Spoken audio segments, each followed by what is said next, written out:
Olá pessoal, muito boa noite. Meu nome é Cosme, eu sou trabalhador da Casa Espírita Cristã, Dr. Bezerra de Menezes, na cidade de Caraguatatuba, São Paulo. Tá? E que legal que a gente está aqui num mais um encontro, mais um bate-papo aí com vocês. Antes até da gente começar a conversa, apenas trazer uns avisos dos trabalhos que a nossa casa executa. Né? Nós temos as palestras públicas e os passes, né, de terça e sábado, sempre às 20 horas. Né? Depois da palestra, recebe-se o passe. Temos os cursos da doutrina, o curso básico, o outro mais avançado, que são todas as quartas-feiras, às 20 horas, de forma presencial, lá na nossa casa. Temos também o trabalho de evangelização infantil, um trabalho muito legal feito com as nossas crianças.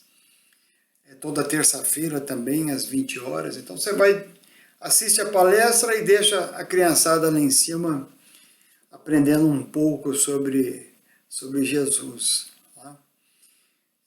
Mais uma atividade é a montagem de cestas básicas, né?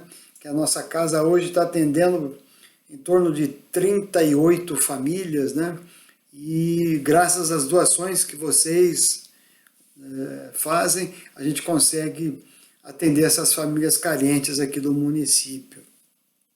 Um outro trabalho legal no sábado também é o atendimento à saúde, né?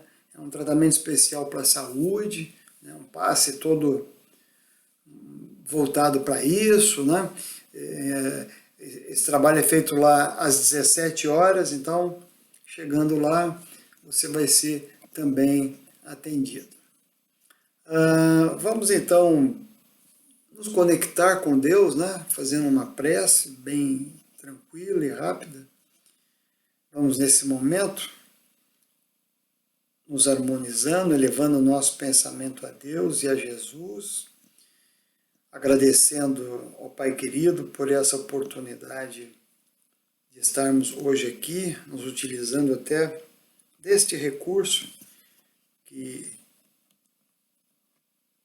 nos propicia estarmos com os nossos corações e as mentes ligadas e próximas, mesmo que não geograficamente.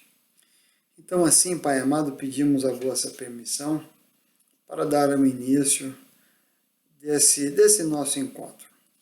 Graças a Deus, graças a Jesus, que assim seja. Amém. Então, pessoal, estamos aqui mais uma vez batendo um papo com vocês, né? Hoje, até é legal, hoje nós vamos falar de amor, né? Não é aquele amor, né? Aquela paixão pelo nosso companheiro, pela nossa companheira, né? Nós vamos falar muito mais daquele amor que Jesus veio nos ensinar e continua nos ensinando até hoje. Né? Nós vamos falar exatamente do tema que é amai ao próximo como a si mesmo. Isso aí nós encontramos no capítulo 12 do livro O Evangelho segundo o Espiritismo. Mas antes até da gente entrar na discussão do tema, eu quero reforçar com vocês, né, pelo menos aqueles que já conhecem um pouco a doutrina, e destacar para aqueles que possivelmente estejam nos ouvindo pela primeira vez, algumas coisas básicas da doutrina, até para a gente entender melhor o que nós vamos falar mais adiante. Né? Então, primeira coisa, nós somos espíritos. Ponto. Se tem alguém aí que tem medo de espírito, tem que começar a rever isso, né? Porque você vai encontrar com ele toda hora que se vê no espelho. A única coisa é que nós somos um espírito encarnado. Nós estamos aqui nesta carne, nós estamos aqui neste corpo, mas já tivemos encarnados em várias outras passagens. Né? Deus, quando nos criou, lá atrás, nos criou um espírito simples e ignorante. Zero, não sabíamos de nada. Com o passar de cada uma dessas reencarnações que nós tivemos, nós nos tornamos o que nós somos hoje. Né? Todas essas experiências que nós tivemos, né, em todas essas outras vidas, resultam no que nós somos hoje. Legal. E a doutrina também nos sinaliza o seguinte, que o nosso espírito, que começou lá do zero, ele um dia vai chegar à perfeição. Nós vamos ser um dia um espírito de luz, um espírito elevado, né? um espírito angelical. Nós vamos chegar lá. Né? Mas como é que a gente faz, né, para sair desse zero e chegar a essa perfeição do nosso espírito? Aí é que está a coisa, meus irmãos e minhas irmãs. Só tem um jeito. É através do amor. É praticando, é exercitando o amor. Não tem outra forma. Né? E quando a gente fala da evolução de cada um de nós, a gente fala, né, como se estivéssemos num degrau de uma escada, né, vamos dizer assim. Então eu, por exemplo, tenho absoluta consciência de que eu estou num degrau muito, mas muito inferior, por exemplo, do que Chico Xavier, Bezerra de Menezes, né? Muito inferior. Por quê? Com certeza eles, o Bezerra de Menezes, o Chico, eles amaram muito mais do que eu e continuam amando ainda. Né? Assim como se porventura algum irmão, alguma irmã minha tiver num degrauzinho um pouquinho inferior ao meu, que com certeza eles amaram um pouquinho menos do que eu. Né? Então, amar ao próximo como a si mesmo. Não tem como a gente falar dessa lei, né, sem mencionar a outra, que é amar a Deus sobre todas as coisas. Essas duas grandes leis, Jesus já nos deixou bem claro, né, que são as máximas. É como se todas as outras leis resumissem nessas duas. Amar a Deus sobre todas as coisas, com toda a sua força, e amar ao próximo como a si mesmo. Legal. Então vamos lá. Mas já vamos. Né, o que é o amor? O que é o amor? Né? Se perguntassem para nós, para definir o que é o amor. Tá?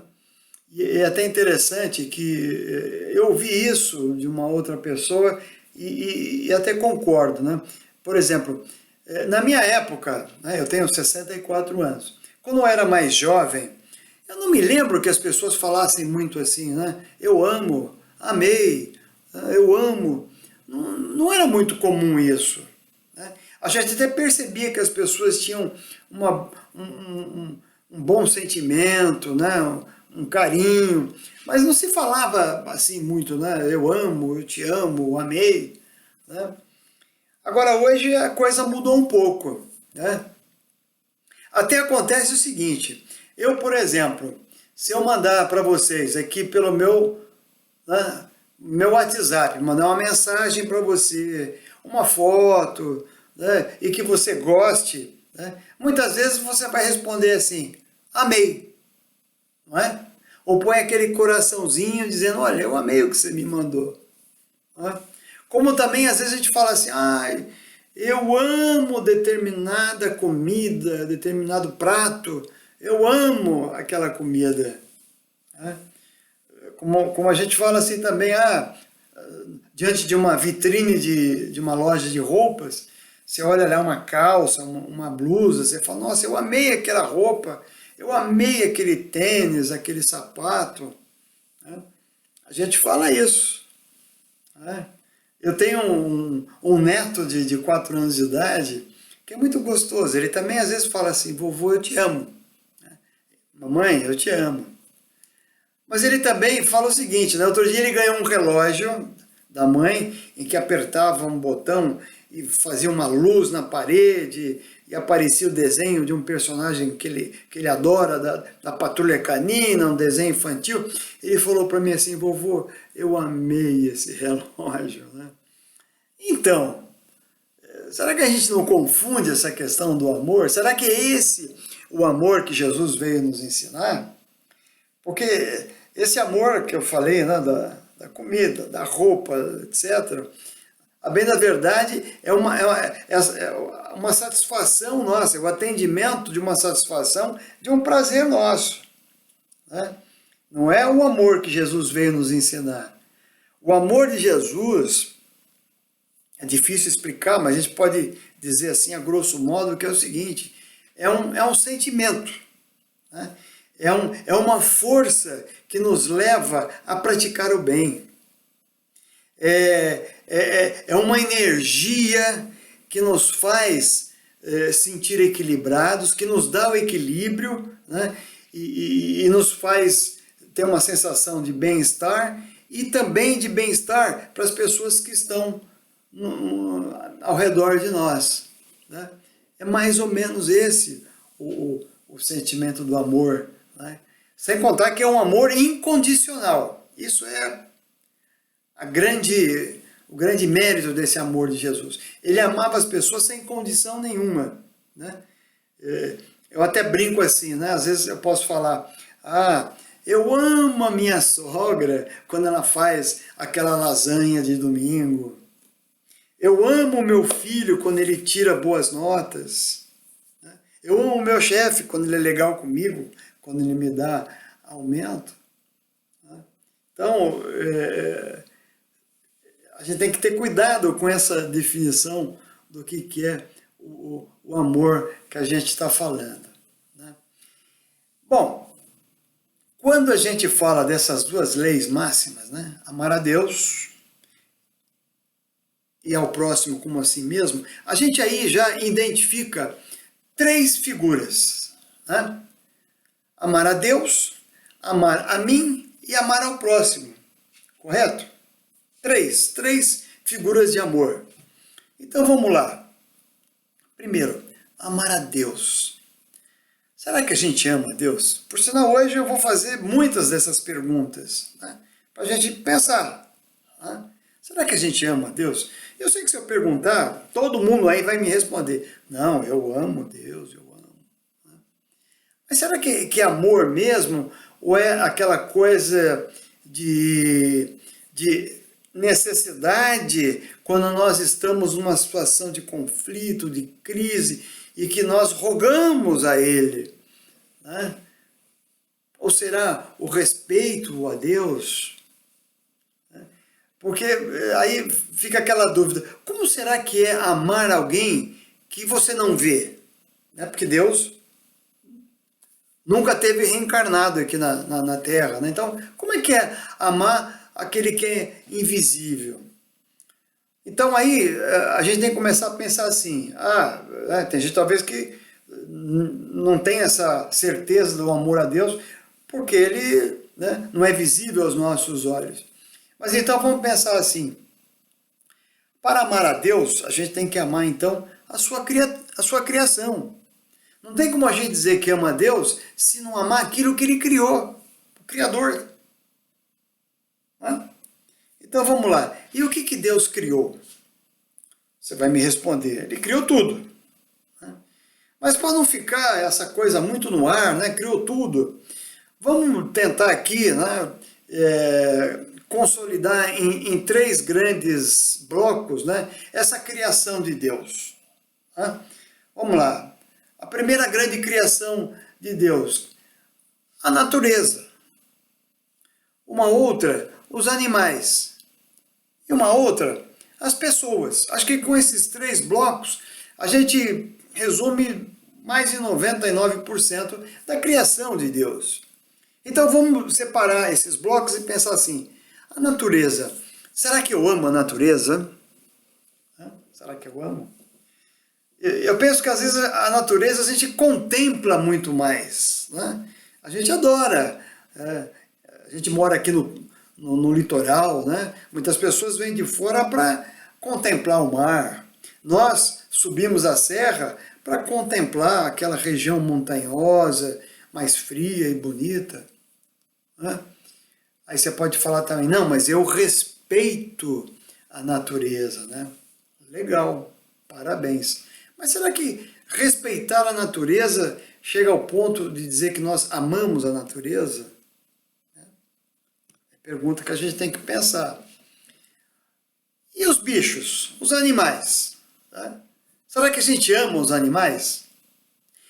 Talvez aí fica até um pouco mais fácil, porque muitos de nós, ou da família, sempre tem lá um animalzinho de criação, né? E olha só como a gente fala, um animal de criação, né? A gente às vezes cria lá um animal, vai lá, brinca com ele, acha fofinho, né? Eu sei que tem muita gente que tem um carinho, um amor tremendo pelos animais.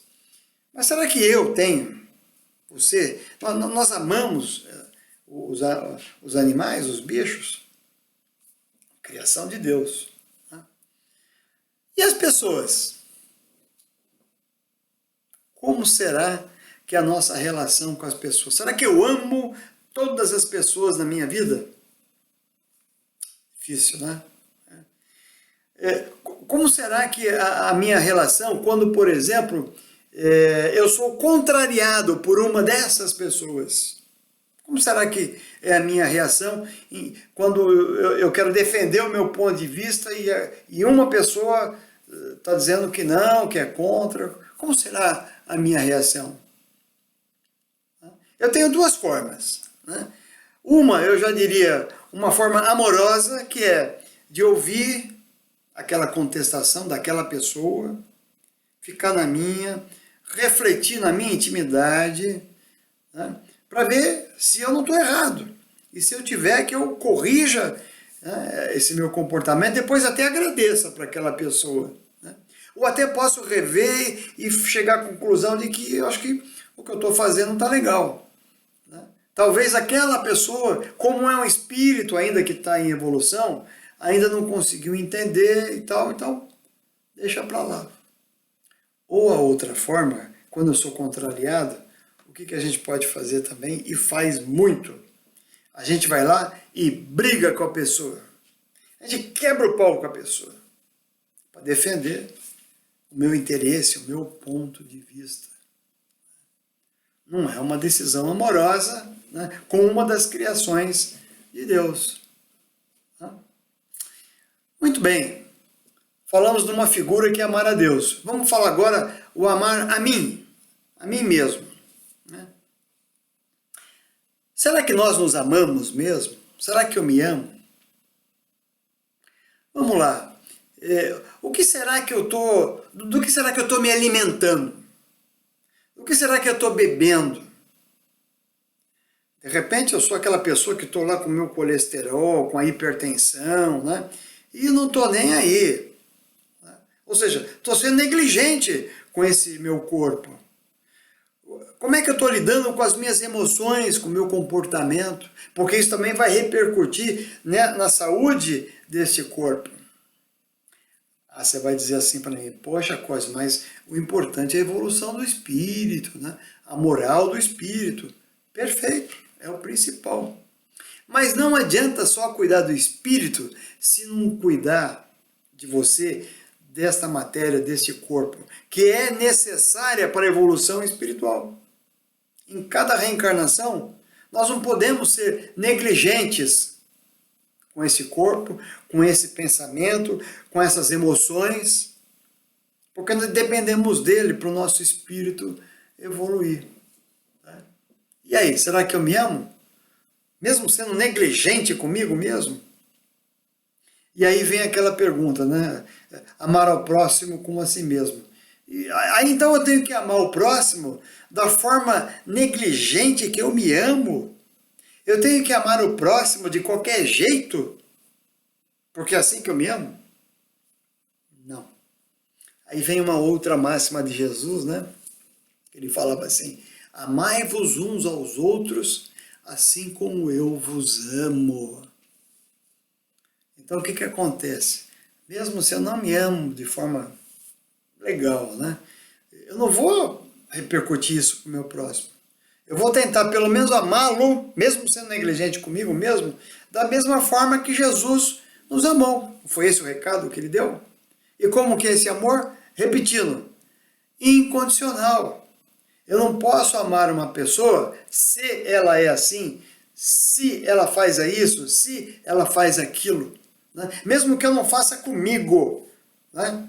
Então que eu ame aquela pessoa, né? Pelo menos da forma que Jesus nos ensinou. O ideal seria eu me amar assim, incondicionalmente também, e amar o próximo da mesma forma, que é a grande lição, né? Legal. Então, agora tem a terceira figura, né, que é amar, que é o próximo, né, que é o nosso grande tema. E agora aí, meus irmãos e minhas irmãs, vai aquela pergunta da noite ou do dia, dependendo de quando você estiver nos escutando, mas a pergunta de $1 bilhão. Quem é o meu próximo? E agora? Pergunta boa essa, né? Quem é o seu próximo? É todo mundo? São todas as pessoas? É um bom teste para nós essa pergunta, não é? Um teste para a nossa consciência, né? Para a nossa moral. Como é que eu estou me relacionando com tudo isso, né? Com a natureza, com os animais, com as pessoas, né? Quem que é o meu próximo? É um bom teste. E quando eu falo de teste, aí eu tenho que me lembrar de Jesus, porque se tem um cara, né, nesse planeta que foi testado, foi Jesus. Todo dia, toda hora, eles testavam a paciência de Jesus, a tolerância, a sabedoria de Jesus. Eles testavam o amor de Jesus. Ele era testado, né? Tem até uma passagem bem legal, né? Que Jesus vinha de uma viagem cansativa com os apóstolos. Chegando diante de Jerusalém, ele é abordado por uma pessoa, um doutor das leis. Doutor das leis, na época, era aquela pessoa que conhecia de fato todas as leis mosaicas principalmente, né? E falava muito bem, era inteligente, tinha liderança com as pessoas. Era isso o doutor das leis. E uma pessoa dessa para Jesus com os apóstolos e fala: mestre, posso te fazer uma pergunta? Aí Jesus fala: sim. Aí o doutor das leis pergunta assim: me diga o seguinte, mestre, qual é a maior lei? Qual é a mais importante que eu devo seguir para ter a vida eterna? Olha só que perguntinha, né? Jesus respondeu fazendo outras perguntas, né? Que era uma pedagogia excepcional, né? Jesus respondia fazendo perguntas para que a pessoa pensasse. Aí Jesus de imediato responde perguntando o seguinte: então me diga, o que está escrito nas leis e como você as interpreta, como você entende essas leis? Que uma coisa é você ler e outra como você interpreta. O cara, o doutor da lei, que é uma pessoa muito inteligente, parou, pensou e respondeu. E citou duas leis. Sabem quais? Amar a Deus sobre todas as coisas, com toda a sua força, e amar ao próximo como a si mesmo. Legal. Aí Jesus ficou satisfeito e falou: legal, né? Muito bem. Então siga essas leis que está garantido no reino dos céus. Só seguir essas leis. Mas o doutor da lei continuou testando Jesus. Aí ele fala: mestre, eu tenho mais uma perguntinha, né? Aí Jesus diga: então fala qual é a sua dúvida. Aí o doutor das leis pergunta assim: mestre, me diga aí, quem é o meu próximo? Ó, a mesma pergunta que a gente começou a fazer alguns minutos atrás, fizeram para Jesus há mais de 2000 anos atrás. Você deve estar curioso para saber a resposta dele, se você não sabe ainda, né? Quem que é o meu próximo, Jesus? Aí Jesus pensa e Jesus cria uma história, inventa uma história, né? A parábola do bom samaritano. Jesus era bom de parábola, né? Para ensinar as coisas, ele criava essas histórias. Aí ele conta, né, que descia de Jerusalém um andarilho, possivelmente, porque era a época da Páscoa judaica, e o pessoal fazia muita peregrinação, né, ia a pé até o templo de Jerusalém para rezar e se encontrar com Deus. Então Jesus diz que descia uma pessoa, um andarilho, no meio desse caminho esse homem foi assaltado por outras pessoas e espancado. Mas bateram no coitado que ele ficou largado no chão, não se sabia se estava vivo ou se estava morto. Aí Jesus continua com a historinha dele. Em seguida, desce de Jerusalém também um sacerdote. O sacerdote é um religioso, um chefe religioso, uma liderança religiosa. Né? Ele vem, viu aquela pessoa no chão e não fez nada. Jesus continua. Aí em seguida desce um levita de Jerusalém. Levita também é um religioso, uma liderança. É como se fosse um assessor do sacerdote. Viu aquele homem no chão, não fez nada. Aí Jesus continua com a sua narrativa dizendo o seguinte. Aí em seguida aproxima-se uma terceira pessoa, né? Um samaritano. Diga-se de passagem, gente. Samaritano e judeu eram inimigos há mais de 650 anos antes de Cristo. Imagine Jesus então contar uma história que em solo judeu aparece um samaritano. Mas ele conta a historinha para o doutor das leis, né? Então aproxima-se um samaritano, esse homem desce do seu animal, pega o seu azeite, o seu vinho e cuida das feridas daquele homem que está no chão, pega em seus braços, coloca no animal e leva até uma hospedagem mais próxima, uma pousada.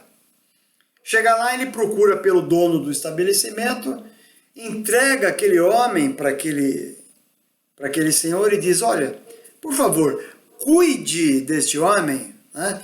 E ainda botou a mão no bolso, tirou todo o dinheiro que ele tinha, 2 moedas, entregou para aquele homem e disse, o que fica além disso, né? Se tiver outras despesas, na volta eu lhe pago a diferença.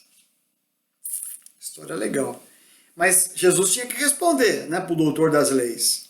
Quem é o meu próximo? Jesus conta essa história, vira para o doutor das leis e diz o seguinte, agora me diga o seguinte, né, depois dessa história que eu lhe contei, qual desses 3 personagens se tornou o próximo daquele coitado que estava no chão?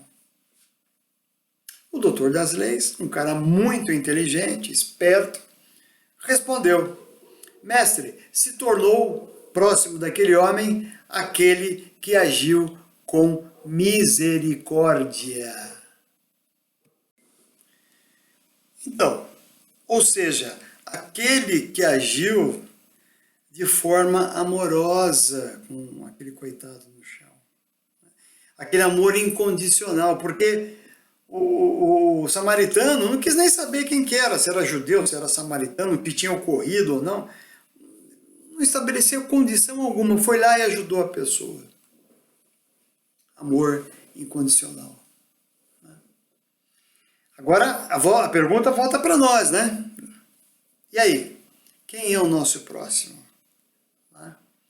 Aí você pode falar assim, Cosme, minha família é meu próximo? Sim, perfeito.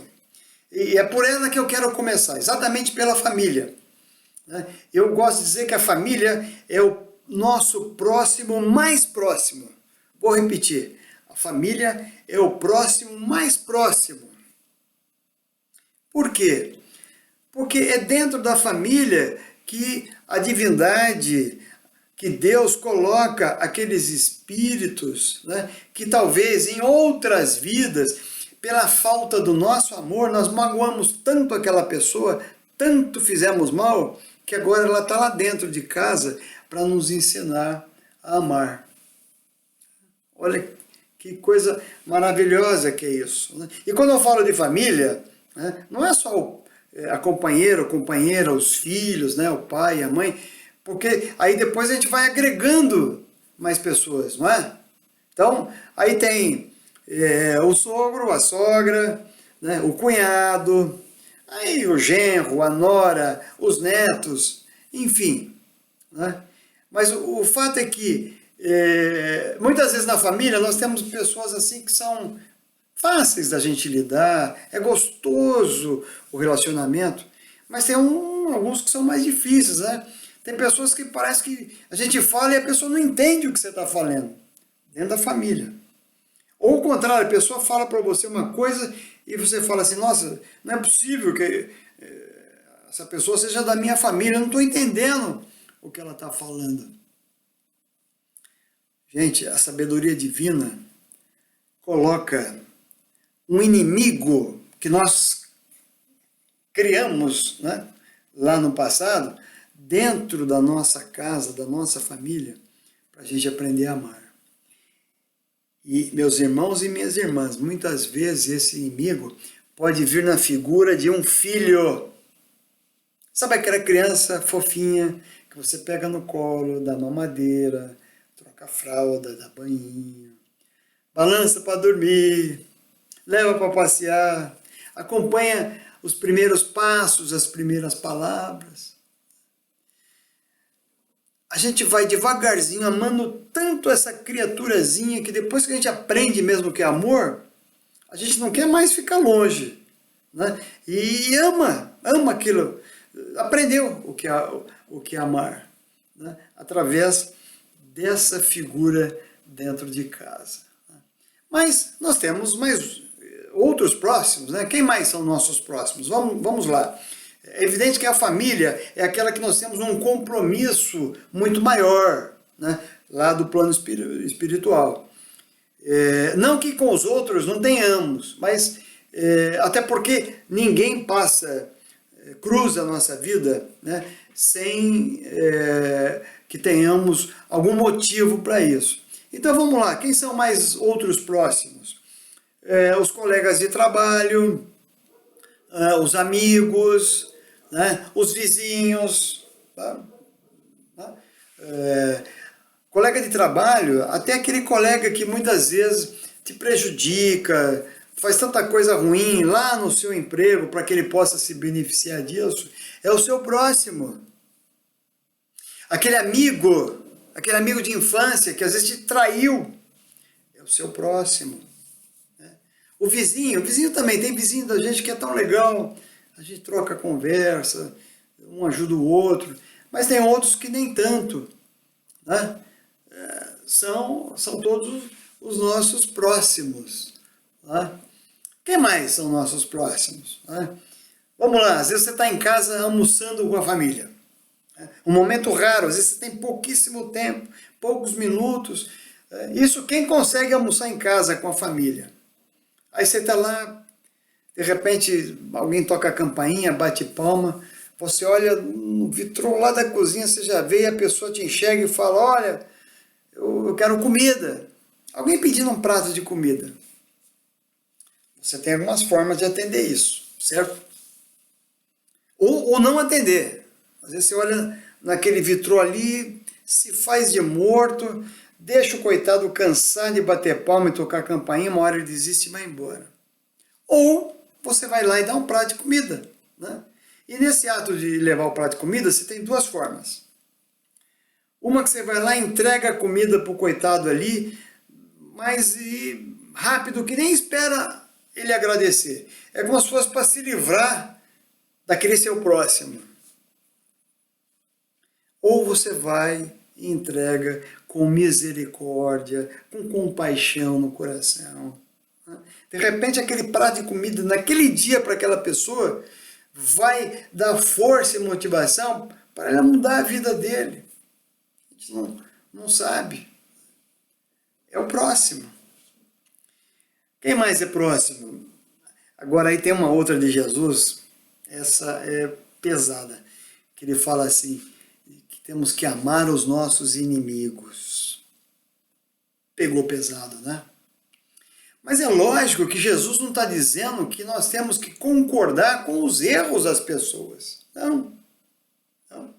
É simplesmente compreender que aquela pessoa também está num processo evolutivo, né? E que um dia ela vai encontrar o caminho dela, né?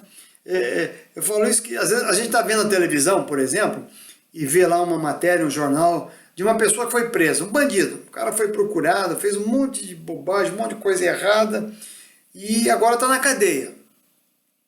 Às vezes a gente tem até um sentimento de alívio, né? Primeiro porque não é na minha cidade e porque está preso. Mas atrás disso a gente acaba até considerando aquele bandido, aquele que está preso, como um inimigo seu. E a gente não pode esquecer que esse que está na cadeia, o bandido, um dia ele foi aquele bebê que o pai e a mãe tratou com muito carinho, aprendeu a amá-lo e continua amando até hoje, né? De forma incondicional, mesmo preso, o pai e a mãe continuam amando. Ele que tomou um rumo diferente e ainda não descobriu o que é o amor. Mas é o nosso próximo. É o nosso próximo. Né? E temos que amar o nosso próximo. Né? Assim como Deus ama. Deus não ama a todos. Opa, peraí, Cosme, então você está dizendo que Deus ama esse bandido da mesma forma que me ama, que ama o Chico Xavier? Sim, da mesma forma. É o nosso próximo. A gente podia estar falando um bocado mais de próximos, né, mas já está chegando, né, eliminando. Mas eu queria finalizar falando de um outro próximo, que são os idosos. São nossos próximos. Né? Nós amamos os idosos? Nós amamos os nossos idosos? Como será que é isso? Né? Será que nós amamos aquelas pessoas que não são mais úteis para nós? Será que nós amamos aquelas pessoas que hoje nós taxamos como inválidos, mas que no passado a gente disse que amava, nossa, nos ajudou tanto, mas e agora que não serve para nós? Você pode falar assim, mas eu, né, meu pai que é velhinho, meus avós, eu não coloco num asilo, né, se puder eu vou pagar alguém para cuidar. Legal. Mas às vezes a gente nem vai saber o que está acontecendo com aquele coitado. Então, está abandonado tanto no asilo como na sua própria casa. Né? Vamos até inverter agora, vamos dizer, agora eu sou esse pai jovem ainda, né? E que faço tudo pelos meus filhos, não durmo, deixo de comer, fico de madrugada esperando, né, algum BO, né, na balada desse pessoal, desses nossos filhos que estão na rua. Estou lá à disposição. Mas o fato é que eu quero tudo de bom para esse filho. Eu quero que ele se forme, eu quero uma boa instrução. Legal. Né? Eu quero que meu filho estude na melhor escola aqui da cidade. É justo que a gente faça isso. Né? E às vezes tem que pagar caro por isso, faz um sacrifício. Né? Aí depois eu fico velho, né? E chega uma hora eu reclamo desse meu filho e digo, nossa, fiz de tudo, paguei as melhores escolas para esse filho e hoje ele me abandona. Mas será que eu fiz isso por amor ao meu filho? Ou eu fiz um investimento que ele tivesse um retorno e indiretamente eu também tivesse um retorno, né, dessa boa instrução que eu dei para ele? Mas então é isso. Amamos os nossos idosos? Muito bem. Então aqui eu quero agora encerrar de vez, né? Eu sei que não é fácil, né? A gente fala amar, amar os amigos é fácil, não é? O problema é amar as pessoas que são diferentes de nós. Só que tem uma coisa, todo mundo é diferente de nós. Então, é o desafio. E aí, eu quero encerrar esse nosso bate-papo com vou ler uma poesia muito rápida, muito pequenininha, de um grande poeta brasileiro, que sempre que eu posso, eu falo alguma coisa dele, esse brasileiro, esse cearense, chama-se Braulio Bessa. Preste atenção, porque a poesia é curtinha, não dá 2 linhas. Ele fala o seguinte, ó: o ideal é amar, inclusive o diferente. Afinal, que graça tem amar uma cópia da gente? E aqui eu encerro, transmitindo para vocês o meu beijo amoroso no coração de vocês. Até o nosso próximo encontro. Que assim seja. Amém.